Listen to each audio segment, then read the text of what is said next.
Allu Arjun arrest వివాదంపై BJP MLA Vishnukumar Raju స్పందించారు. Telangana CM Revanth Reddy వ్యాఖ్యలతో ఏకీభవిస్తున్నానని తెలిపారు. అల్లు అర్జున్ అరెస్ట్ అయితే చాలా మంది ఆయన్ను పరామర్శించారని, బాధిత కుటుంబాన్ని ఎందుకు పరామర్శించలేదని విష్ణుకుమార్ రాజు అన్నారు. అటు సంధ్యా థియేటర్ ఘటనలో అల్లు అర్జున్ తప్పు లేదనడం కరెక్ట్ కాదన్నారు టీడీపీ ఎమ్మెల్యే బండారు సత్యనారాయణ. ఇలాంటి వివాదాలకు కారణమైన బెనిఫిట్ షోల విధానమే కరెక్ట్ కాదన్నారు. దీనిపై మరింత సమాచారం మా ప్రతినిధి నాయుడు అందిస్తారు. అల్లు అర్జున్ వివాదంపై ఇప్పుడు తెలుగు రాష్ట్రాల్లో పెద్ద చర్చ జరుగుతుంది. సో చనిపోయిన వాళ్ళకి కనీస సంఘీభావం లేదని ఒకవైపు రేవంత్ రెడ్డి వ్యాఖ్యలు చేస్తున్నారు పోలీసులు.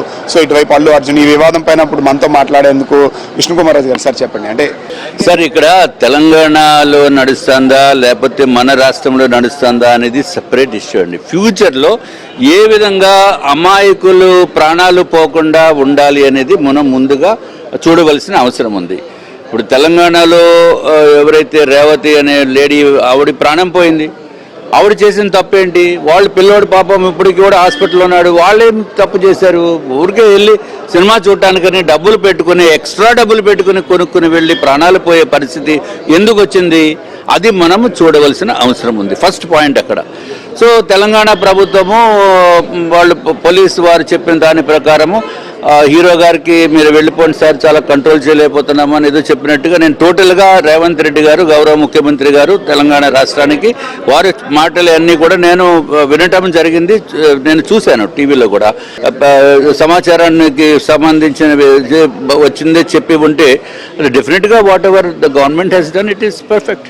దాంట్లో తప్పేముంది, కరెక్ట్. అంటే ఇప్పుడు సెలబ్రిటీస్ నార్మల్గా ఆల్రెడీ కూడా. సో ఖచ్చితంగా బెనిఫిట్ షో అయితే వెళ్ళేటప్పుడు ఒక పర్మిషన్, అనుమతి తీసుకోవాల్సిన అవసరం ఉంది. ఖచ్చితంగా ఇవి తీసుకోవాల్సిన అవసరం ఉంది అనేది తప్పనిసరిగా తీసుకోవాలండి. ఇప్పుడు నాలాంటి వాడు వెళ్తే అక్కర్లేదు అనుమతి, ఎందుకంటే మనం చూసేదానికి ఎవడు రాడు, అవసరం లేదు. మనం ఏమి హీరోలు కాదు. బట్ హీరోయిన్స్ వెళ్ళినప్పుడు అది ఆ సినిమా క్రేజ్ ఉన్న మళ్ళానే తప్పనిసరిగా అనుమతి తీసుకోవాలి.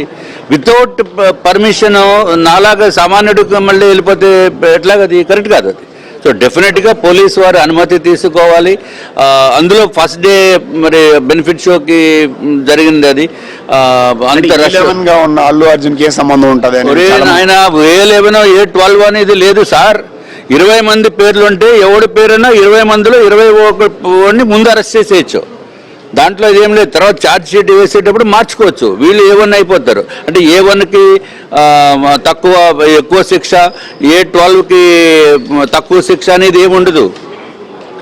అట్లాగా. అది పేర్లు రాయాలి కాబట్టి ఎవరి పేరు 1 2 3 4 5 అలా రాస్తారు. సో దానికి ఛార్జ్ షీట్ ఆయన యాక్చువల్ వెళ్ళడం వల్ల ఇదంతా జరగడానికి ఒక కారణంగా చెప్తున్నారు కదా పోలీసులు కానీ, మిగతా ప్రభుత్వం కానీ చెప్తున్నది కాదా? డెఫినెట్గా ఆయనే కారణం, దాంట్లో డౌటే ఉంది. సరే, ఇప్పుడు బెనిఫిట్ షోస్ ఆల్రెడీ మీరు అన్నారు. సో బెనిఫిట్ షో వల్లనే వివాదం అంతా వచ్చింది. సో దీన్ని ఎలా చూస్తారు మీరు? ఇప్పుడు బెనిఫిట్ అని అర్థం ఏంటి? ఎవరు బెనిఫిట్ కోసం? బెనిఫిట్స్ ఎందుకు ప్రభుత్వం మామూలు లాభ సంపన్న వేరు, ప్రభుత్వం ఇచ్చింది అనుమతి కదా. ఇది గతంలో ఎన్టీ రామారావు గారు, అక్కినేని నాగేశ్వరరావు గారు ఉన్నప్పుడు, జమున, సావిత్రి అని ఆ రోజుల్లో కరువు వచ్చినప్పుడు, లేదా తుఫాను వచ్చినప్పుడు, లేకపోతే కార్మిక సంక్షేమం కోసమో, సినీ కార్మిక సంక్షేమం కోసం బెనిఫిట్స్ పెట్టుకొని, మాకు కూడా స్పోర్ట్స్లో ఎప్పుడప్పుడు అయినా అడిగేవాళ్ళం, బెనిఫిట్స్ వేసుకుంటాం, మేము డబ్బు కడతామంటే మాకు ఇచ్చేవారు, మేము వేసేవాళ్ళం. ఆ డబ్బు మేము కట్టేవాళ్ళం. ఆ వచ్చిన డబ్బులు స్టూడెంట్స్ కోసం ఉపయోగించేవాళ్ళం, సమాజానికి ఉపయోగించేవాళ్ళం. ఇప్పుడు బెనిఫిట్స్ అనేది ఏంటి? లాభాల కోసమా? అర్థంగా వేసుకుని ప్రభుత్వం ఎందుకు అనుమతి ఇవ్వాలి? మీకు టికెట్ 100 రూపాయల టికెట్ 5 రూపాయలు 1000 రూపాయలకు అమ్మనా? నేను అడిగేది దాని పేరే బెనిఫిట్ ఆఫ్ సమాజం కోసం ప్రభుత్వాలు ఇవ్వాలి. నిర్మాతల కోసం వాళ్ళ కోసం కాదు, సమాజం కోసం ఉపయోగపడే బెనిఫిట్స్ అనుమతి ఇవ్వండి. ఆ డబ్బు వచ్చినప్పుడు ప్రభుత్వానికి ఇమ్మనండి, పేదలకు ఇమ్మనండి, సంక్షేమానికి ఉపయోగమనండి. 1000 కోట్లు వస్తుంది మీ కలెక్షన్, అందులో బెనిఫిట్స్ వచ్చి 50 కోట్లు మాకు ఇవ్వండి, ప్రజలకు ఇవ్వండి, మాకని ప్రజలకు ఇవ్వండి. నిర్మాత ఇల్లు రామోజీ గారు ఈనాడు అప్పుడు ఇల్లు కట్టారు, తప్పే ఉంది. అలా మీరు కట్టండి. పేదవాళ్ళకి ఇల్లు లేవు, సంక్షేమం లేదు, మీ సినీ కార్మికులకు ఇల్లు లేవు, నిర్మాతలు ఆత్మహత్య చేసుకున్నారు, అలాంటి వాళ్ళకి బెనిఫిట్స్ వేయండి. జర్నలిస్ట్ అభిలాష్ నాయుడు, విశాఖపట్నం నుండి.